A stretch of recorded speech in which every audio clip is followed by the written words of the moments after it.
தான். இந்த தேனீச்ச கூட்டுல 3 டைப்ஸ் பீஸ் இருக்கும். Male bees, female bees, and important queen bee ராணி தேனீச்சி.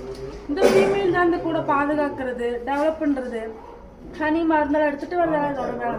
இதை எடுத்துட்டு வர ஹனி மருந்தால தின்னு தீர்க்கிறது மட்டும்தான் மெயிலோட வேலை. வீட்டுல இந்த சோம்பேறி இருந்தாலும் சொல்லுவாங்க. இந்த ராணி கூட மேட் பண்றதோட இந்த டெத் ஆயிடும். அது ராணி தேனீச்சி.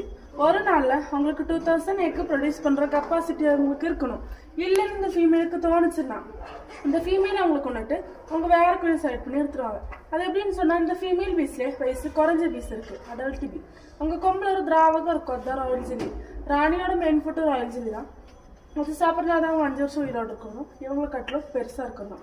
அது ராயல் ஜெல்லி நம்மளும் சாப்பிடலாம். நம்ம சாப்பிட்றனால வயசான இளமையா காட்டுறதுக்கு, மூளை வளர்ச்சிக்கு, முகச்சுருக்கெல்லாம் அதுக்கு பெஸ்ட்.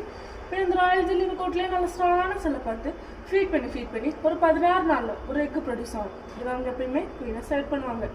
இந்த தேஞ்செல்லாம் ஹனி இருக்க போட்டேன்ல 2 டைப்ஸ் டான்ஸ் மெத்தட் இருக்கு. பூ பக்கத்துல ஹனி இருந்துச்சுன்னா அவங்க ரவுண்டு ஷேப்ல தான் கம்யூனிகேட் பண்ணிக்குவாங்க. ரொம்ப தூரமா இருந்துச்சுன்னா வாகுல் ஷேப் 8 ஷேப்ல அவங்க கம்யூனிகேட் பண்ணிக்குவாங்க. மேலுக்கும் ஃபீமேலுக்கும் லைஃப் ஆகுனா 2 months, ராணிக்கு மாத்திரம் 5 years. இல்லை நம்ம அட்டாக் பண்றது எப்பவுமே ஃபீமேல் தான். ஃபீமேல் நம்ம அட்டாக் பண்ணி கழிச்சுன்னா ஃபீமேல் இருக்காது. இன்க்ளூட் பண்ணி ஒரு விஷயம் இருக்க பார்த்துட்டு நீங்கள் ஸ்டேட் போகணும்.